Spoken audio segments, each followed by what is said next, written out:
Okay guys, this is episode 1 for how to make a low poly tank. So the concept that we're working from is this, and this is what we're going to try and get close to. I'm going to get the entire base body done and then leave a few bits missing from the top of the turret, just so that you can use the skills that you've hopefully learned from this series. I'm going to try and keep the episodes to about 30 minutes long. But other than that, yeah, we'll just jump into it. So, yeah, you're going to have to put up with some music because I'm not doing this in silence. And also my face, because I bought a webcam and I'm going to use it. So, I'm going to start a 30-minute timer.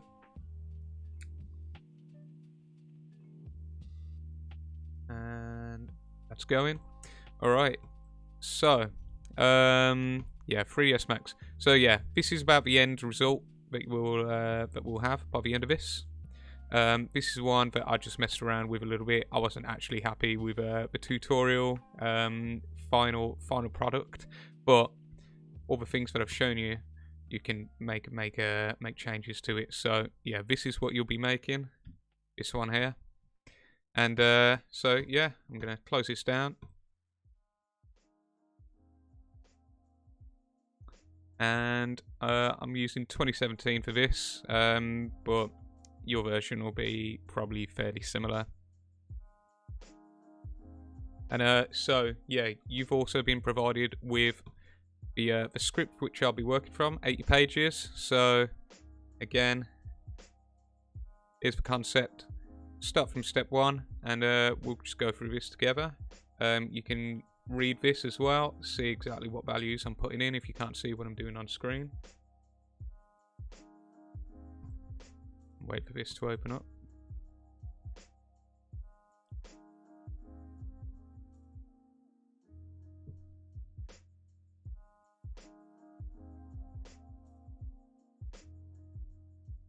Yeah.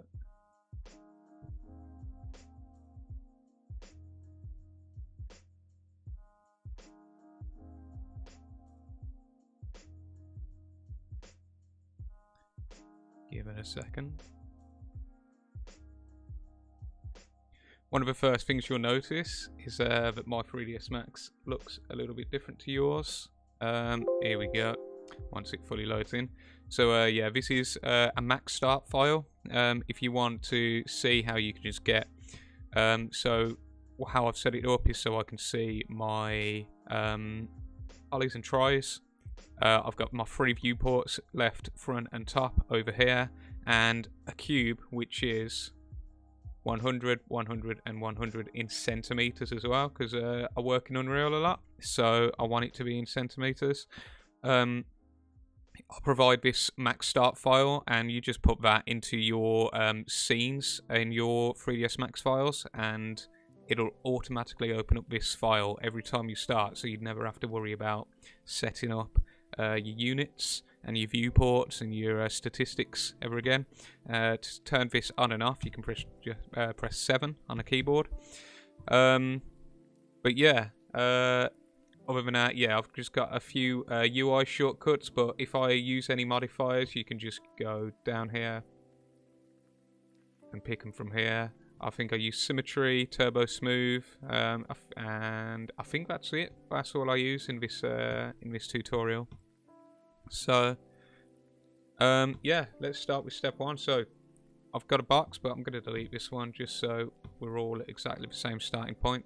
And I'm going to create a box. I'll start in the top viewport. Doesn't matter what you draw it out to be. So 300, 100 and 50. Okay, so, and what axis is that facing? Right then, I can see on the picture here that is facing along the y-axis here. So I'm just going to rotate this 90 degrees. Just so it's exactly the same as the tutorial. Oh, hang on. Yeah, oh no, I'd got it right in the first place. Yeah, so there you go. So draw it out in the top viewport. And so it wants to be moved to 150, so I'm going to do that. And 0 here, and 50 here. There we go. Okay, so we can right click and convert to an editable poly, or you can just apply an edit poly modifier from here. There you go. So either way does pretty much the same thing. This is a little less destructive doing it this way, but you could also just convert it to an editable poly. For the purposes of this tutorial, it won't make any difference. So I'm going to select this face, and I'm going to find extrude. So also, yeah, if you're working like this, just drag this out, and you'll get a little bit more space as well, so you can see all of the options. And also, we won't be using this, so that'll get us a little bit more screen space as well. So yeah, just click this little arrow and you get all of these extra tools, which you can have a mess around with.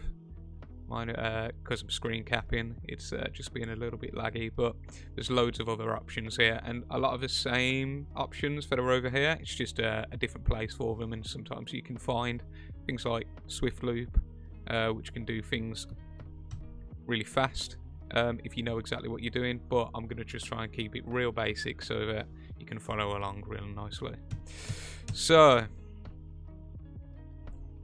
yeah, if I want to just frame up my meshes in these viewports, just press Z, and remember, if you mess up your camera, you end up looking over here or something, Z and P always fixes everything.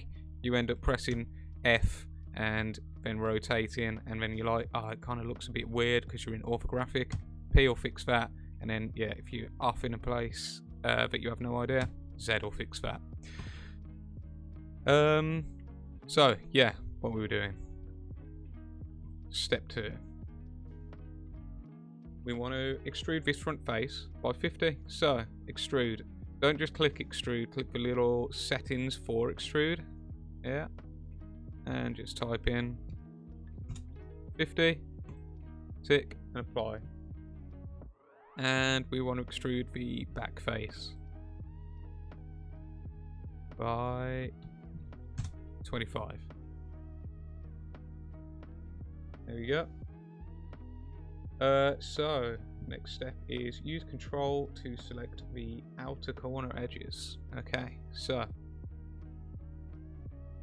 gonna select one, holding down control lets me select multiple edges.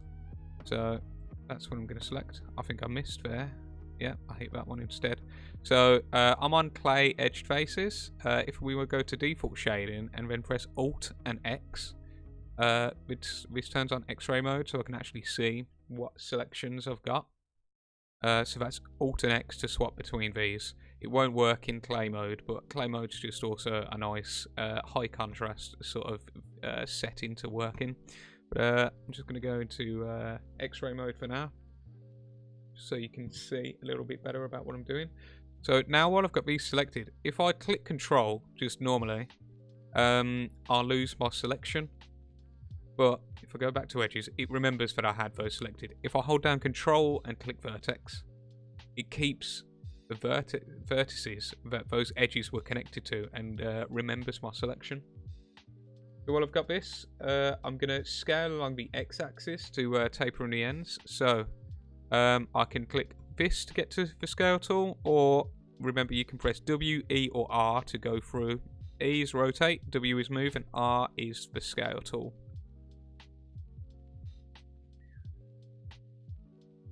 So there we go. I think that looks similar to what's in the tutorial. Okay, so next is select the top faces and extrude by 25. There we go.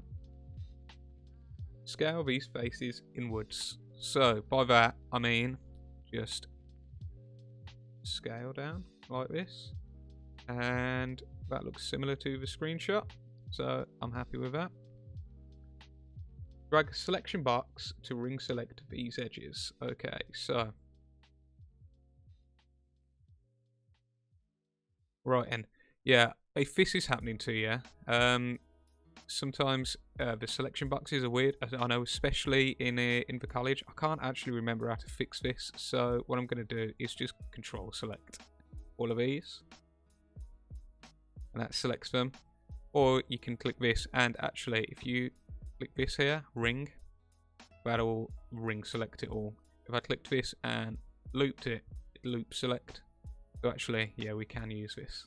And it'll get you used to using these extra tools here.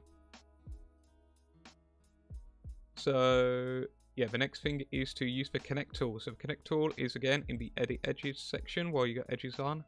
We're going to click the Settings, and we're going to increase this to 4. Pinch them to -45. And slide to -180. There we go. That looks about right. So, next step is to straighten up each ring with the Align. So, the Align tools are over here. And if we press, if we double click these, we'll get a loop selection. And if I press X, it'll align them along the X-axis, but we don't want them aligned by the X-axis. If we align them by Z, it'd flatten them all out because they're aligned by the Z-axis. We want them all aligned along the Y-axis, so they're flat. There we go. Y and Y again. And one more time. Y. And do we do it on this end one as well? We do. Again. Y. There we go. So, I think that's about right. Okay. I'm actually just gonna pull this out slightly. This is different to my text tutorial. So when I scaled these in, I think I did it a little bit too much. So I'm just gonna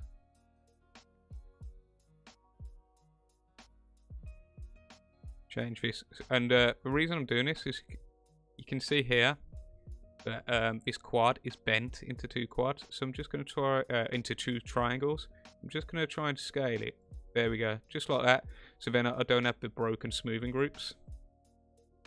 And then it's doing the same here, so I'm just going to scale that one in. There we go, and that looks a little bit nicer now.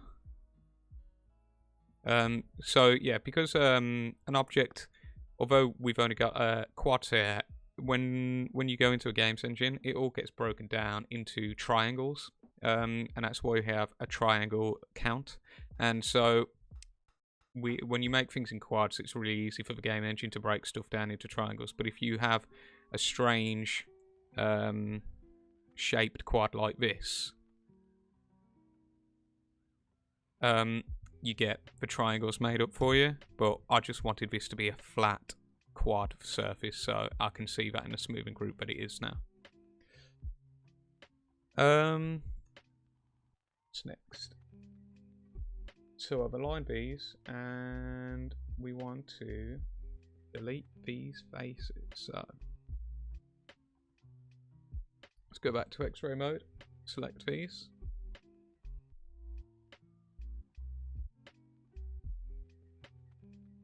You know what? I've done this wrong, haven't I? So let's scale this in. More like that.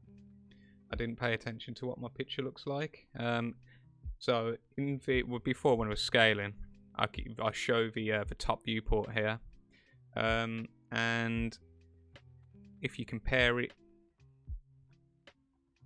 to what it was before, there was nothing like. If you go back to where I say scale the faces inwards, if I do this, it actually looks a lot more like it. There we go. I'll rewrite these steps. This is why it's good for me to have written out everything that I was doing and then actually follow through the tutorial so I can make changes to the written stuff for you.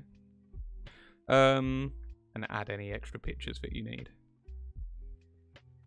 But now, yeah, that's looking a lot better. So, yeah, again, I'm just dragging a box over verts and just scaling them in, and so I can see that there's no broken smoothing groups, and we have this sort of shape here now.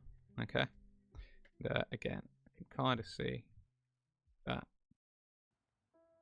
There we go. I can forget that. All right, let's go get on with it. So, just holding down Control to select these. Deleting these anyway. There we go. Right. So the next step is to use Bridge in Edge mode to fill in these gaps. So I'm going to use Edge. You can go through these with 1, 2, 3, 4, and 5. So 1, 2, 3, 4, and 5 as a quick shortcut. If I do that instead of clicking on it, that's what I'm doing. So I'm going to click on this one. We don't need the settings. We just want a bridge to. So keep clicking and bridging. And if we wanted to be a little bit faster, we could click these 3 and these 3 and bridge. And we could also bridge this one and click it up here and up here. So as long as you click in opposite sides, it'll bridge it. So don't make. So if I want this to bridge down here and along here, I can't bridge here, else I'll get this side back. So I definitely need to go from this end to this end, bridge, and then I can go from here to here and bridge. There we go. So now I'll get that nice right angle rather than this bit connected to this bit. The next thing that we want to do is, because we want to fill in this area here, is ring select. So you should be able to drag. Again, I need to look into how to fix this because it happens a lot.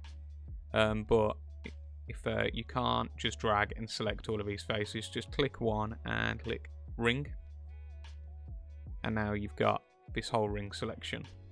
Again, it might look like that to you if you don't have X-ray mode on. And we're going to click connect, and it remembers your old settings, but we just want, so just right click to put these back to the default. We want it directly in the middle, so no pinch, no slide, and just one segment, one new edge connecting. So click that, and now I'm going to use a different kind of bridge, base bridging. So when I click this and this one, it's going to detect that there's a face here and get rid of it and just join up these two. So there you go. So now that internal face is gone, or at least I thought it was. No, it's not. Okay. So yeah, you need to make sure you delete this face and then bridge these. There we go. And then now let's see. Yeah, that's better. Okay.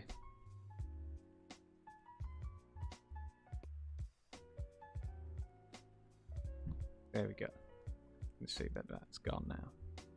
So yeah, that's why X-ray mode is really useful. If you see something that shouldn't be there, you can just keep clicking and it'll go through. So what happened is when I bridged those up, let's see, there we go, it left this face in, and I could see that it was still there because of the shading inside of X-ray mode. And if I just keep clicking, I could get that selected, and I don't want a face inside my mesh, so then I can just click delete and get rid of it.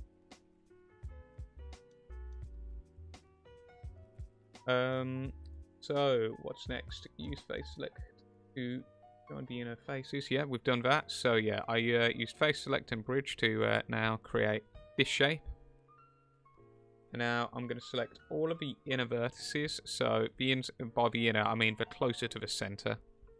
And everything on the left-hand side of the middle dividing line. And I'm going to align that along the x-axis. There you go. Now we've got this straight edge here.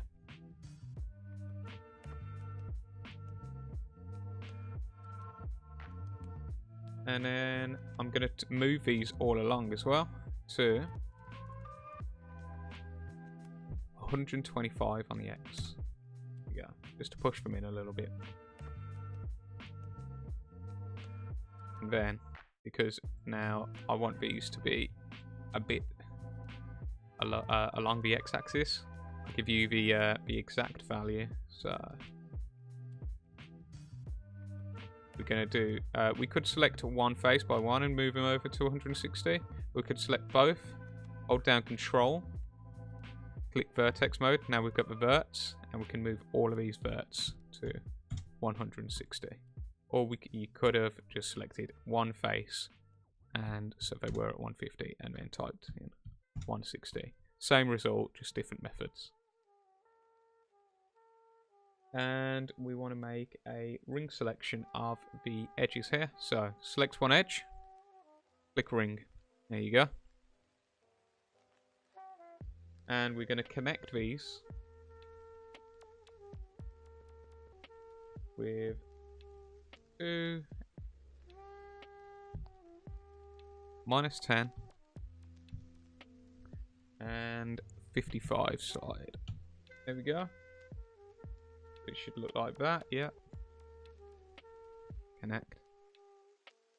And now, so if you try to align all of these, like it says on the next step, it put them both together, and that's why we do it separately, because you want to align them. It averages the result, so you can kind of see like this is going to move kind of in the middle when I align this along the Y, because it's going to move these in a little bit and these in a little bit. And there you go. So when you look along the y-axis, these will come to the left and this will come to the right. And that's just how it works, just averages out. And that's why if you try to do both at the same time, they'll just kind of meet in the middle. So the next step is to inset this face. So I'm going to select this one and this one and this one, and we're going to inset, and by how much? 1 centimeter. Okay, and let's move these new faces down by typing 115 in the Z. It says so 115 over here in the Z down here. Okay. And yeah, so go to vert mode. You can kind of see we've got an internal face here now. So the way we fix that, because if we went into normal shading mode, so again, turn off X-ray mode. You can see this is what we call a Z fighting, and this face is trying to occupy this face's exact same location, so the renderer just doesn't know what to do. And to fix that, we're going to pick this tool called Target Weld. It's in Vertex Mode, and we're going to just weld this vert into here. You see this sort of dotted line, and I'm just going to weld this one into here, and now that melts them together, and that face has now been deleted because there isn't there's only one vert here. There you go. That's how you fix that. And we're going to carry on using Target Weld now to clean up our mesh. So again, when you work in 3D, you want to keep your try count as slow as possible without ruining your silhouette. So I'm going to click Target Weld and just start getting rid of these unnecessary edges, vertices as well. And as I'm doing this, you can see my try and vert count go down. There you go. Which means it's a more optimal mesh, and it'll run smoother when put into a game. And as I'm doing this, I'm not changing the shape of the mesh. I could do the same underneath, especially down here, because all of this is detail and draw calls for the CPU. And you just don't want that if you don't need it. It'd be much better to have this in something that needs higher detail. So just keep clicking all of these in, and now we've only got detail in. Technically, like, we could start like melting all of these in as well, but I'll leave that up to you. I'm just going to skip that bit. But yeah, you could keep going in and just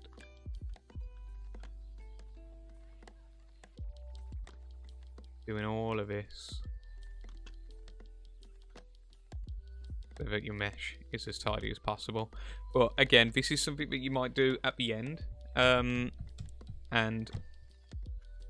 it'd be yeah, definitely a good habit to get into. It's alright to leave it like this whilst you're modelling it, because it also gives you more options for your modelling. But yeah, it's just something to be aware of. And also to make sure that you're not getting any end guns, and we'll cover that in a little bit. So the next step is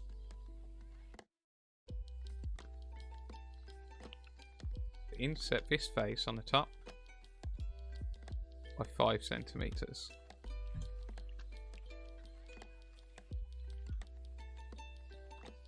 And then connect.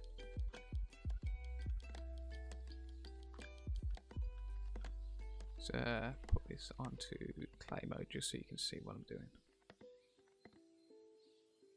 And remember, you can also change your meshes to black and press M. If your material editor looks like this, I like to use the compact material editor and just drag the material on. That also helps the visibility of your mesh. I'm going to connect these two edges, and we do want two. We do want -15, and we don't want no slide. Okay, connect that in, and then we're going to extrude with -5. There we go. Okay. Alright, so again, if I look at this, so this is a good place to cover it, and I show you how to fix this later on in the video, but let's see if you all remember it to fix it. So you want the most amount of edges for a face to be a quad. So remember when I told you about how a game engine splits things up into triangles? If it's got more sides than that, so if we look at a cylinder, for example, alright, this face on the top of it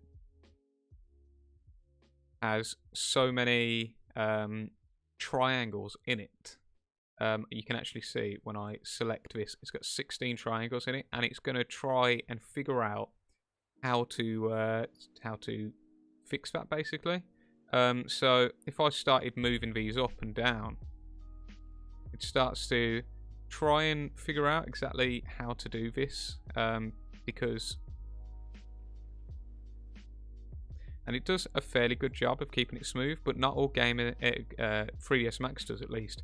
When you put it into a games engine, its algorithm for moving triangles and deciding where triangles should be. There you go. So things like this can happen, weird lighting errors, and this is exactly why you want things to be quads. So if I started to connect these up, and then fix the smoothing. There we go. This is happening because it's actually going inside of itself. There you go. The smoothing is now fixed. But yeah, games engines do that automatically, and you can help them.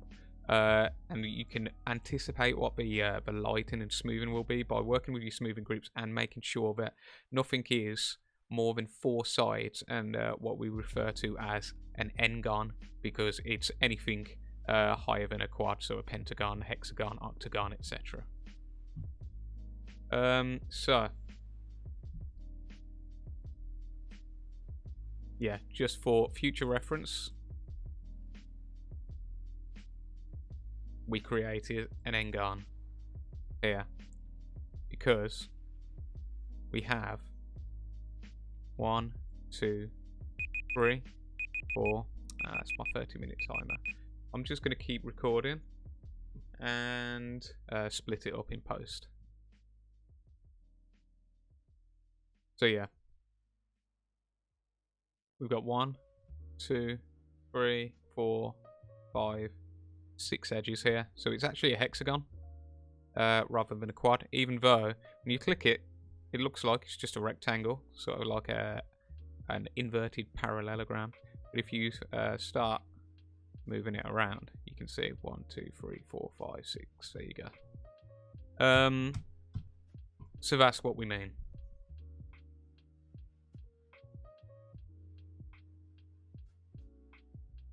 Now, yeah, I'm going to move on to the next step now, after that little tangent.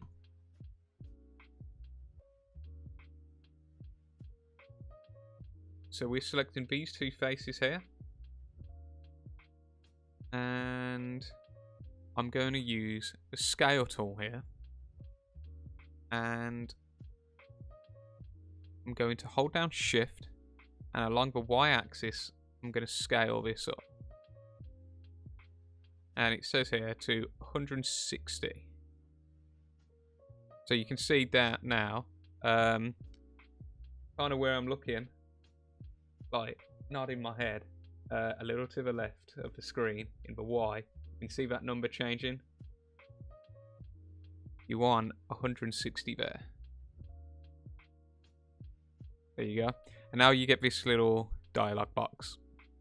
I'm going to call this side then. And while we're at it, let's rename the rest of our stuff as well. So this is the track cover. This really helps you when you want to select stuff. And then we've got a cylinder somewhere as well. Yeah, tiny invisible cylinder. So let's get rid of that. So now I can select this side vent. And it's easy to select it over here as well, rather than like trying to click it. Sometimes it can be a bit difficult when you've got things inside of things. So with your side vent selected now, so this is now a separate object, what we did there. When we cloned it out from the face, we had the option to clone it as an object, which makes it a separate object. If it's an element, that's where this comes through, this element mode over here. And it would be not connected through vertices, but it's still part of the same object. So I'm just going to click X on that and delete it. There we go. And select our side vent. Go into face mode. Select all of the faces.